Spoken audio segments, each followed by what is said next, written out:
It was a sunny Saturday afternoon, the kind of day perfect for a Little League baseball game. Families filled the bleachers, cheering on their kids with popcorn in hand and smiles on their faces. Among them was 10-year-old Jake and his dad, Mark, excited for the game and the chance to bond over something they both loved. But what started as a normal day quickly turned into every parent's worst nightmare. During the break between innings, Jake vanished. One moment he was chatting with his teammates near the dugout, the next he was gone. No one saw him leave. No one heard a thing. The park turned into chaos, and police were called immediately. Flyers were posted, news outlets covered the case, and search teams combed the area for days. Still, no trace of Jake. Months passed. 9, to be exact. Hope was fading, but Mark never gave up. He kept attending games, holding on to the tiniest thread of faith that his son might return. And then, during a routine visit to the field, Mark stopped by to speak with the team's longtime coach, someone he'd known and trusted for years. As they talked, something caught Mark's eye. The old, dented cooler the coach always carried. It looked heavier than usual. On instinct, Mark opened the lid. What he saw inside made his heart stop. What was in that cooler? And what really happened to Jake all those months ago? Stay with us as we uncover the chilling truth behind this unbelievable story. Mark couldn't believe what he was seeing. His hands trembled as he stared into the cooler, heart pounding, breath shallow. Inside wasn't what you'd expect, no. Drinks, no snacks, just something wrapped tightly in a faded blue blanket. It looked out of place, like it had been hidden in plain sight. The coach, noticing Mark's reaction, quickly shut the lid and gave a nervous laugh, brushing it off as just some old gear. But something about his tone, about the way he avoided eye contact, didn't sit right. Mark's instincts screamed. That something was wrong. To understand how things got to this point, you have to go back to the day Jake disappeared. It wasn't just any game, it was the final one of the season, and Jake had just hit his first home run. Everyone was celebrating. But when Mark turned to grab his phone to take a picture, Jake was gone. At first, people thought he was playing nearby, maybe in the bathroom, maybe grabbing a drink. But as minutes stretched into hours, reality set in. The police questioned everyone, parents, players, even the coach. Nothing seemed off. But looking back, Mark remembered small things, how the coach had been acting more anxious that day, how he had left the dugout for longer than usual now. With that image of the cooler burned into his mind, Mark couldn't ignore the feeling. Anymore, had they all missed something? Could the answer have been right there, on the field, the entire time? Mark couldn't sleep that night. The image of the cooler, the coach's strange reaction, the heavy silence between them, it all kept playing over and over in his head. He told himself maybe he was just overthinking, that grief was messing with his judgment. But deep down, something didn't feel right. The next day, Mark quietly started asking around. He talked to other parents, old team volunteers, even a few assistant coaches from previous seasons. Most didn't have much to say, just sympathy and worn-out memories. But one former assistant paused when Mark mentioned the coach's name. She hesitated, then admitted he had always been a little secretive. He never let anyone near his equipment. Not even the kids, she said. The deeper Mark dug, the more unsettling things got. He learned the coach had transferred between leagues a few times over the years, always leaving after just a season or two.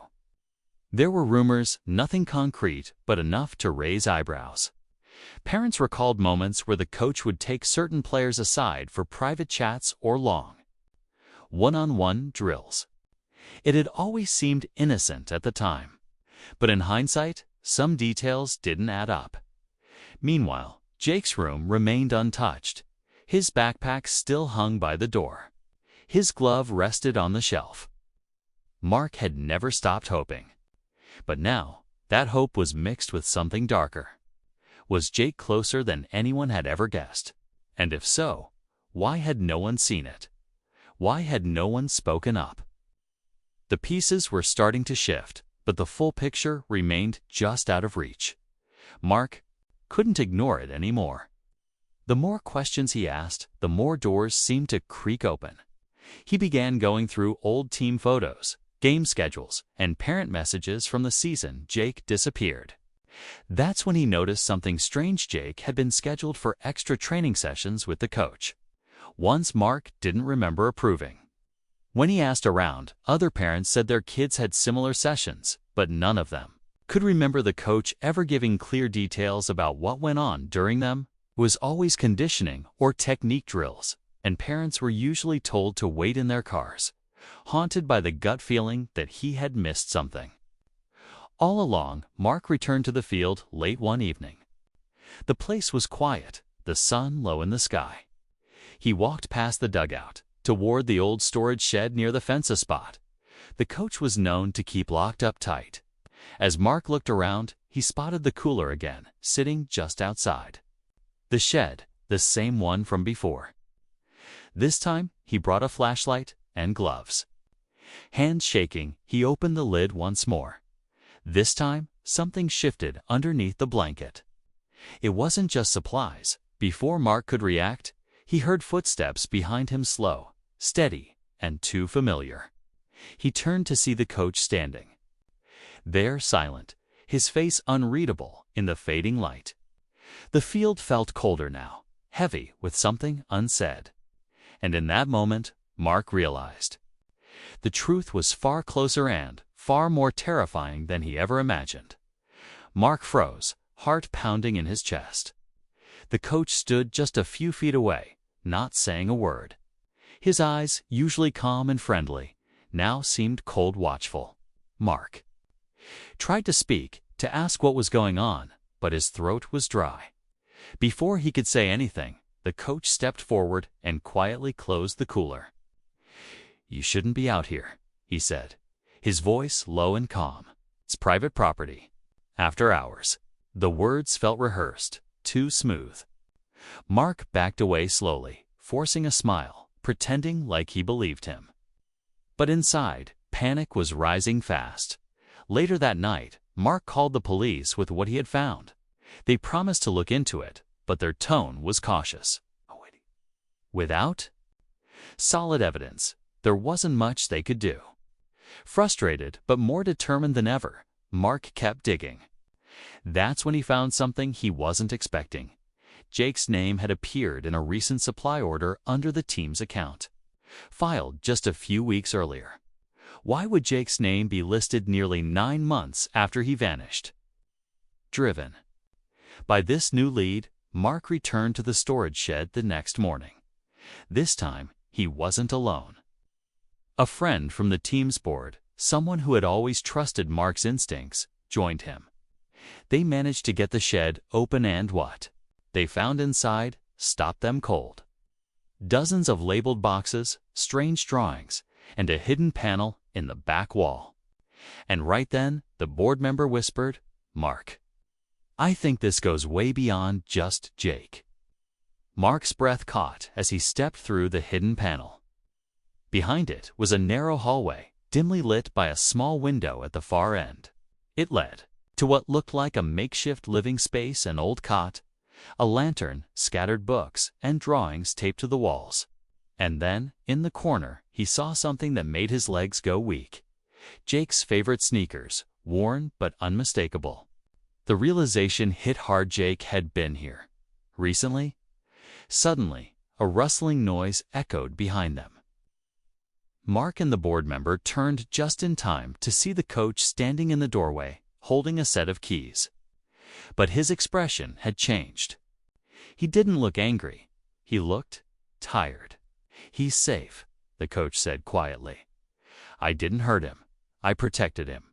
Confused and furious, Mark demanded answers. That's when the truth came out. Jake hadn't been taken. He had run away afraid after witnessing something dark involving another adult connected to the league. The coach had found him and, afraid no one would believe a kid, decided to hide him, planning to bring the truth out when it was safe. The drawings on the walls. Jake's version of the events. Each one told us story fragments of something much bigger. Police were called. Jake was found safe that day, hiding in another part of the park. But just when it seemed over, one last twist surfaced. Jake whispered to Mark, "Dad, he wasn't the only one who knew I was here." And that's when everything changed again. Mark held Jake tightly, overwhelmed with relief, confusion, and anger all at once. The nightmare was finally over. His son was alive, and that was all that mattered in that moment. But Jake's final words echoed in his mind. He wasn't the only one who knew I was here. The police immediately reopened their investigation, this time looking beyond just the coach. More people were questioned: league organizers, sponsors, even a few parents who had long-standing ties with the team. Slowly, a wider pattern began to emerge. What started as a missing boy case turned into a much deeper look at how the league had operated behind the scenes. As the truth unraveled, the coach was cleared of any harmful intent. His methods were misguided. But his reason for hiding Jake came from fear that no one would believe a child's voice over trusted adults. The community was shaken, but it also sparked change. New rules were enforced, background checks were tightened, and parents became more involved than ever in league activities.